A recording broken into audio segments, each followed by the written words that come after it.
क्या मैं आज आपको वास्तु की दुनिया का ऐसा सत्य बताऊं जिसको सुनकर शायद बहुत से लोग आश्चर्यचकित हो जाएं। एक बात सत्य है कि घर का हर वास्तु दोष सुधारना जरूरी नहीं होता। जी हाँ, आपने बिल्कुल सही सुना। मैं बात कर रहा हूँ आजकल जो चल रहा है। आजकल जैसे ही किसी व्यक्ति को पता चलता है कि उसके घर में कोई वास्तु दोष है तो वह तुरंत घबरा जाता है और उसे लगने लगता है कि अब उसकी समस्याओं का कारण उसे मिल गया है और जब तक उस दोष को ठीक नहीं किया जाएगा तब तक जीवन में सुधार संभव ही नहीं है। लेकिन क्या वास्तव में ऐसा है? क्या हर वास्तु दोष जीवन को प्रभावित करता है? क्या हर वास्तु दोष को सुधारना आवश्यक होता है? और सबसे महत्वपूर्ण प्रश्न, क्या कभी ऐसा भी होता है कि घर में वास्तु दोष मौजूद हो लेकिन उसे सुधारने की आवश्यकता ही ना हो? आज हम इसी विषय को गहराई के साथ समझेंगे, क्योंकि वास्तु का उद्देश्य डर पैदा करना नहीं होता। महावास्तु के जो संस्थापक हैं श्रद्धेय डॉक्टर खुशदीप बंसल जी हमेशा ये कहते आए हैं कि हमें कोई डर का बिजनेस नहीं करना। वास्तु का नाम लेकर के लोगों को बिना मतलब डराना, उस डर के आधार पर अपने बिजनेस को बनाना, यह उद्देश्य महावास्तु का नहीं है। तो महावास्तु का उद्देश्य क्या है? महावास्तु में हम सबसे पहले ये नहीं जाकर कहते कि किसी के घर में घुसते ही कि भाई आपके यहाँ पर ये चीज बनी हुई है तो बस ये वास्तु दोष है, इसका ये समाधान है। ये रैंडम प्रेडिक्शन करना महावास्तु अलाउड नहीं करता है। महावास्तु की एक ट्राइड एंड टेस्टेड एक विधि है।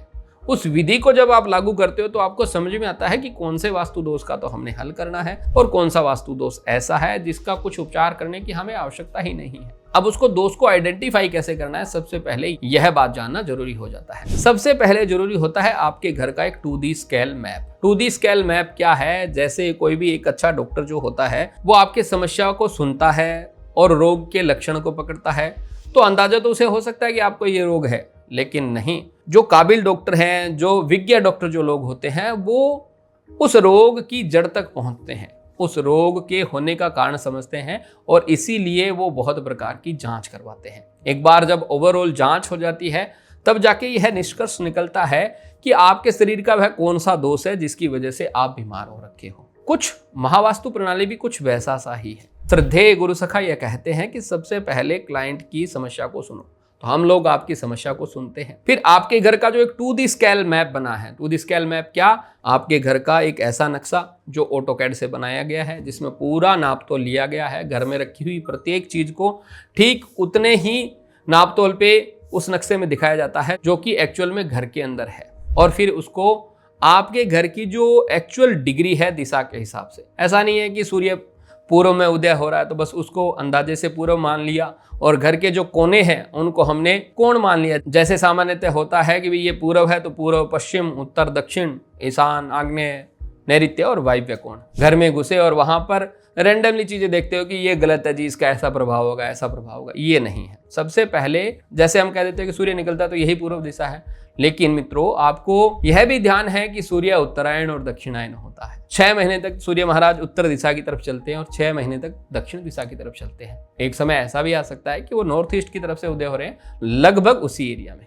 मेरे कहने का तात्पर्य है दिशा होती है वो डिग्री के आधार पे है, कंपास के आधार पे है। दिशा होती है रेफरेंस पॉइंट।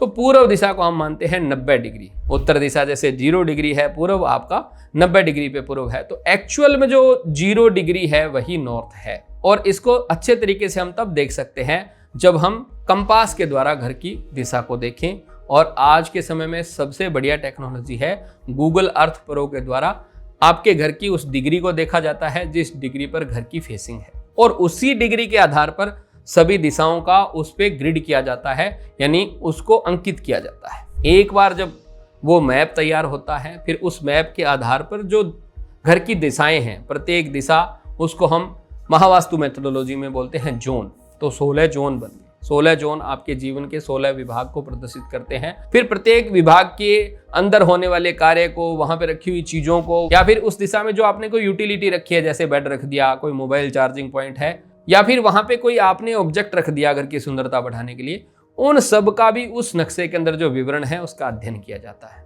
और आपकी समस्या के साथ उसका मिलान किया जाता है। जिस समस्या का घर में किसी भी प्रकार से कोई लक्षण प्रकट नहीं हो, उस वास्तु दोष का उपाय करना कोई जरूरी नहीं है। उदाहरण के तौर पे मान लो कोई ऐसा वास्तु दोष है जिसको आपने सुना कि भाई नॉर्थ वेस्ट के अंदर टॉयलेट है तो वहां पर लोग परस्पर सहयोग नहीं करेंगे। लेकिन घर परिवार वाले कहते हैं जी हमारे घर में तो ऐसी कोई दिक्कत नहीं है, हमारी बॉन्डिंग बहुत बढ़िया है, एक दूसरे का बहुत बढ़िया सहयोग करते हैं। तो यदि समस्या का सिम्टम प्रकट नहीं हो रहा है तो ऐसे ही जाकर के उस टॉयलेट को ट्रीट नहीं करना है। जैसे जो हर प्रकार का भोजन है वो हर व्यक्ति के लिए नहीं होता, ठीक वैसे ही हर जोन का इफेक्ट हर व्यक्ति के लिए, हर परिवार के लिए इंडिविजुअली अलग अलग भी हो सकता है। इसके लिए सटीक जानकारी आपको तब मिलती है जब आप उनका एस्ट्रो वास्तु करते हैं। फिर पता चलता है कि उनके यहाँ पर नॉर्थ वेस्ट में टॉयलेट होते हुए भी उनके यहाँ पे नुकसान क्यों नहीं है। इस वीडियो के निष्कर्ष स्वरूप मैं आपसे एक ही निवेदन करना चाहूंगा कि जैसे ही आप कोई वीडियो सुनते हैं, किसी पुस्तक में आप कोई बात पढ़ते हैं और उसको पढ़ने के बाद में आपको तुरंत ऐसा होता है कि अरे मेरे घर में तो ये समस्या है, ये वास्तु दोष है, तो बस फिर इसको ठीक करना है। कई बार लोग हमारे पास आते हैं, उनसे हम पूछते हैं कि समस्या क्या है जी। बोले समस्या जी हमारे जो रसोई है वो पश्चिम दिशा में बनी हुई है। समस्या क्या जी? बोले जी हमारे वायव्य कोण के अंदर टॉयलेट है, साउथ वेस्ट के अंदर ये है। तो हम ये उनसे निवेदन करते हैं, दोस्त अपनी समस्या बताओ। केवल पश्चिम दिशा में जो रसोई है वो समस्या नहीं है, समस्या क्या है? तब वो कहते हैं जी समस्या तो ये है कि हमारा सामाजिक मेलजोल नहीं हो रहा। तो सामाजिक मेलजोल की दिशा है पूर्व। यदि हमने उनके कहने से पश्चिम दिशा के टॉयलेट को ट्रीट भी कर दिया तो उससे कोई अच्छे रिजल्ट आने वाले नहीं है। तो उससे उनकी उस समस्या का निदान नहीं होने वाला है।